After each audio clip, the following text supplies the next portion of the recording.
Assalamualaikum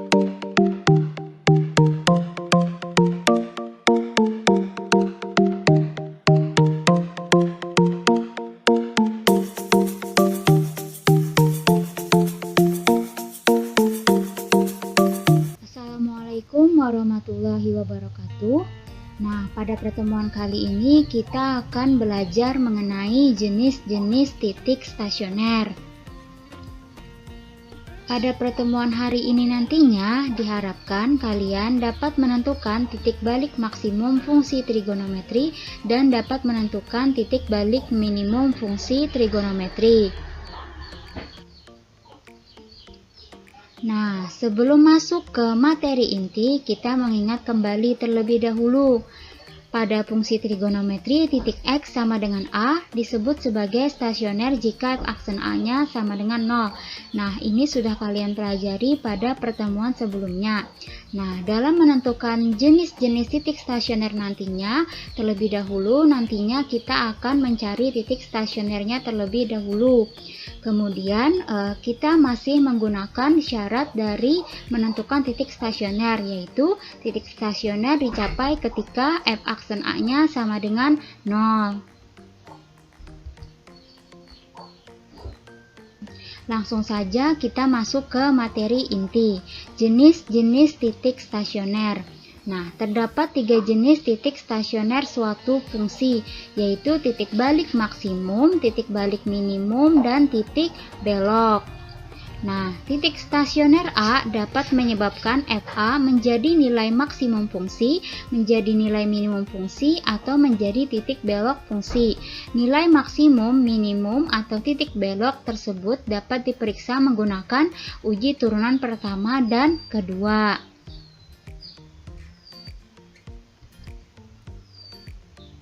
Yang kita bahas pertama yaitu dalam menentukan jenis-jenis titik stasioner adalah dengan menggunakan uji turunan pertama. Nah, di sini titik X sama dengan A adalah titik stasioner Fx sehingga f aksen A sama dengan 0. Jadi titik A nantinya yang akan kita bahas itu sudah sebagai titik stasioner dari Fx.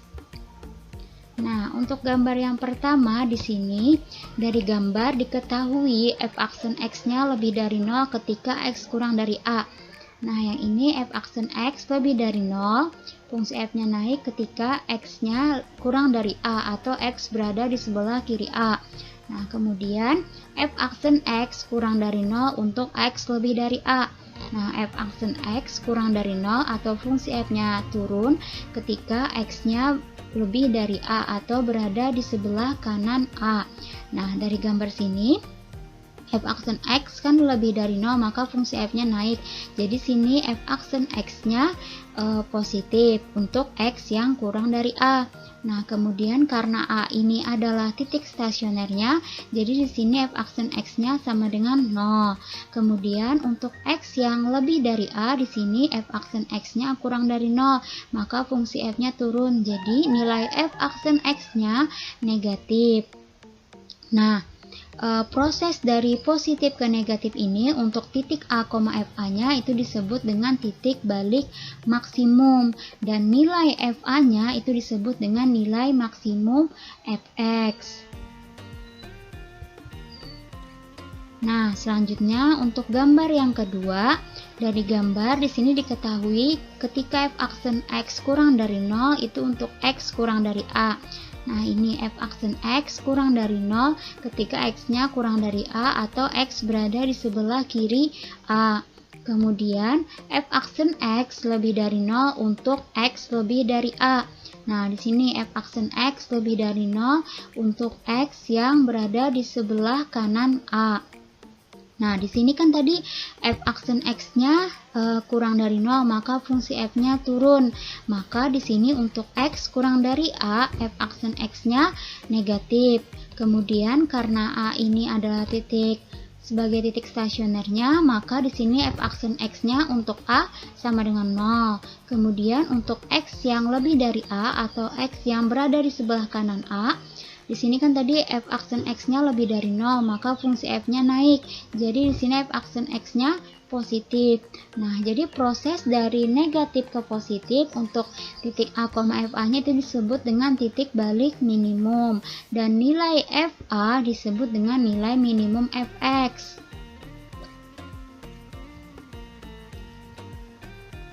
Nah, selanjutnya adalah gambar yang ketiga.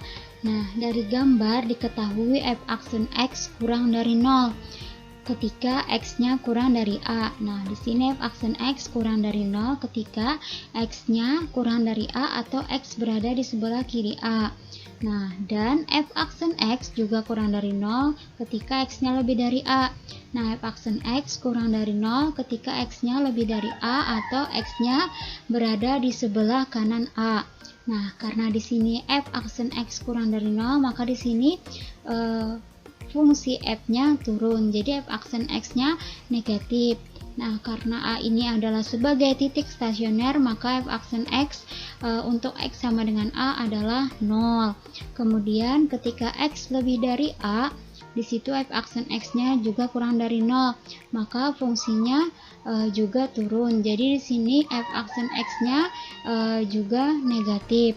Nah, proses dari negatif ke negatif ini di sini titik A, FA-nya disebut dengan titik belok.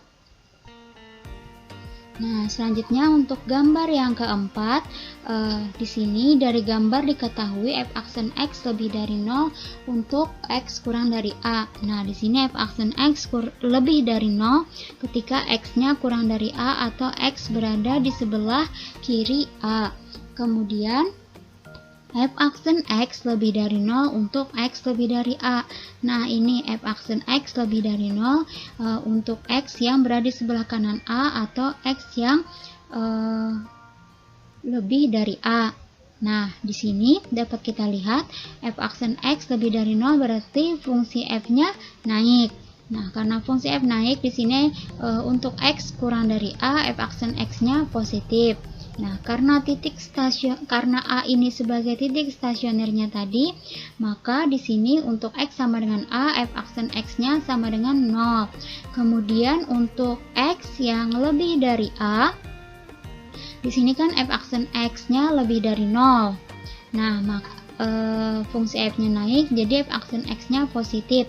Nah, proses dari positif ke positif ini juga disebut juga dengan titik belok. Titik A, FA-nya disebut dengan titik belok.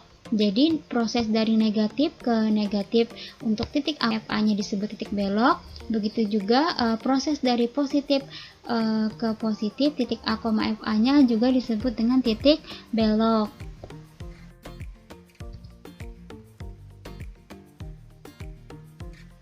Nah, selanjutnya adalah dengan uji turunan kedua. Nah, di sini titik X sama dengan A adalah titik stasioner Fx sehingga f aksen A-nya sama dengan 0. Nah, yang pertama yaitu jika f double aksen A kurang dari 0, maka titik A, FA itu disebut dengan titik balik maksimum dan nilai FA itu disebut dengan nilai maksimum Fx. Kemudian jika f double aksen A lebih dari 0, titik A, FA itu disebut dengan titik balik minimum dan nilai FA disebut nilai minimum Fx. Kemudian jika f aksen X kurang dari 0 untuk X kurang dari A dan f double aksen A-nya sama dengan 0, titik A, FA disebut dengan titik belok turun. Kemudian jika f aksen X lebih dari 0 untuk X kurang dari A dan f double aksen A-nya sama dengan 0, titik A, FA disebut dengan titik belok naik. Nah, untuk lebih jelasnya kita langsung saja masuk ke contoh soal. Nah, untuk contoh soalnya di sini yaitu tentukan titik balik maksimum dan minimum dari fungsi fx sama dengan sin x untuk x lebih dari sama dengan 0 kurang dari sama dengan 2pi menggunakan uji turunan kedua. Kita jawab. Nah, di sini diketahui dulu tadi kan fx-nya sama dengan sin x. Nah, sebelum menentukan titik balik maksimum dan titik balik minimumnya, kita mencari dulu titik stasionernya. Nah, ingat lagi cara menentukan titik stasioner yang sudah kita pelajari pada pertemuan sebelumnya. Nah, jadi di sini f aksen x-nya sama dengan cos x. Nah, lalu ingat lagi titik stasioner dicapai saat f aksen x-nya sama dengan 0. Nah, jadi di sini f aksen x sama dengan 0. F aksen x-nya kita substitusi, kita dapat cos x sama dengan 0. Lalu di sini cos x sama dengan cari cos yang bernilai 0, yaitu cos 90 derajat atau cos pi per 2. Sehingga di sini diperoleh cosnya kita coret, maka di sini kita dapat x sama dengan pi per 2 ditambah k dikali 2pi, atau x sama dengan negatif pi per 2 ditambah k dikali 2pi. Nah, yang ini ingat lagi cara menentukan penyelesaian persamaan trigonometri untuk yang cos.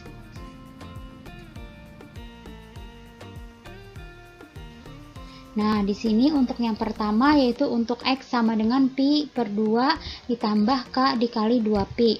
Nah, kita mulai dengan k-nya sama dengan 0. Di sini didapat x sama dengan pi per 2 ditambah 0 dikali 2pi. Kemudian x sama dengan pi per 2. Kemudian ketika k-nya sama dengan 1, kita dapat sini x-nya sama dengan pi per 2 ditambah 1 dikali 2pi. Sini kita dapat sini x sama dengan pi per 2 ditambah 2pi. Nah, jadi x-nya sama dengan 5pi per 2. Nah, karena tadi batasnya adalah x lebih dari sama dengan 0 kurang dari sama dengan pi, maka x sama dengan 5pi per 2 tidak memenuhi. Nah, selanjutnya itu untuk x sama dengan negatif pi per 2 ditambah k dikali 2pi. Nah, di sini kita mulai dengan mensubstitusi k sama dengan 0. Di sini x-nya sama dengan negatif pi per 2 ditambah 0 dikali 2pi. Kita dapat x sama dengan negatif pi per 2. Nah, karena x negatif pi per 2 juga tidak termasuk ke dalam batas, maka x sama dengan negatif pi per 2 juga tidak memenuhi. Nah, selanjutnya yaitu ketika k sama dengan 1. Di sini kita dapat x-nya sama dengan negatif pi per 2 ditambah 1 dikali 2pi.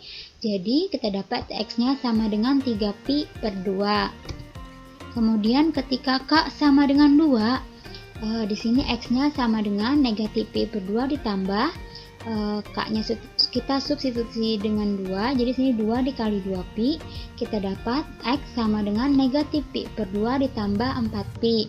Jadi sini sama x sama dengan 7pi per 2. Nah, karena ini juga tidak termasuk ke dalam batas yang disebutkan di soal tadi, maka x sama dengan 7pi per 2 juga tidak memenuhi. Jadi, di sini kita dapat titik stasionernya yang memenuhi yaitu adalah x sama dengan pi per 2 dan x sama dengan 3pi per 2. Nah, tadi kan diketahui fungsi fx-nya sama dengan sin x, sehingga untuk f aksen x-nya sama dengan cos x. Nah, tadi kan di soal kita dimintanya untuk mencari titik balik maksimum dan minimum dengan menggunakan uji turunan kedua. Maka kita cari terlebih dahulu turunan kedua dari fx. Jadi turunan keduanya adalah yaitu di sini f double aksen x sama dengan negatif sin x. Nah, f double aksen x ini dapat dari turunan dari f aksen x, yaitu turunan cos x negatif sin x. Nah, sebelumnya sudah kita peroleh bahwa titik stasioner fungsi f adalah x sama dengan pi per 2 dan x sama dengan 3pi per 2. Kedua titik tersebut akan kita selidiki jenis stasionernya dengan menggunakan turunan kedua. Yang pertama yaitu untuk titik stasioner x sama dengan pi per 2. Nah, di sini kan F double aksen X-nya tadi sama dengan negatif sin X, sehingga F double aksen pi per 2 sama dengan negatif sin pi per 2 atau negatif 90 derajat, yaitu sin sama dengan negatif 1. Nah, karena ini bernilai negatif, maka kurang dari 0. Nah, di sini karena F double aksen pi per 2-nya kurang dari 0, maka pi per 2, F pi per 2-nya merupakan titik balik maksimum sesuai dengan syarat yang ada di uji turunan kedua tadi. Ketika F double aksen A-nya kurang dari 0, maka titik A, FA itu disebut dengan titik balik maksimum. Nah, di sini karena F double aksen pi per 2-nya kurang dari 0, maka pi per 2, F pi per 2-nya merupakan titik balik maksimum. Nah, untuk nilai F pi per 2-nya belum ada, jadi kita cari terlebih dahulu. Nah, jadi sini nilai maksimumnya, substitusi X sama dengan pi per 2 ke Fx sin X. Nah, sini tadi F pi per 2 sama dengan sin pi per 2. Jadi sin F pi per 2 sama dengan sin pi per 2 atau sin 90 derajat, yaitu 1.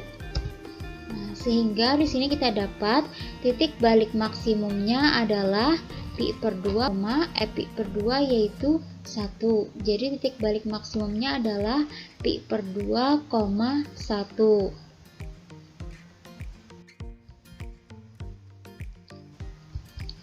Nah, selanjutnya yaitu untuk X sama dengan 3pi per 2.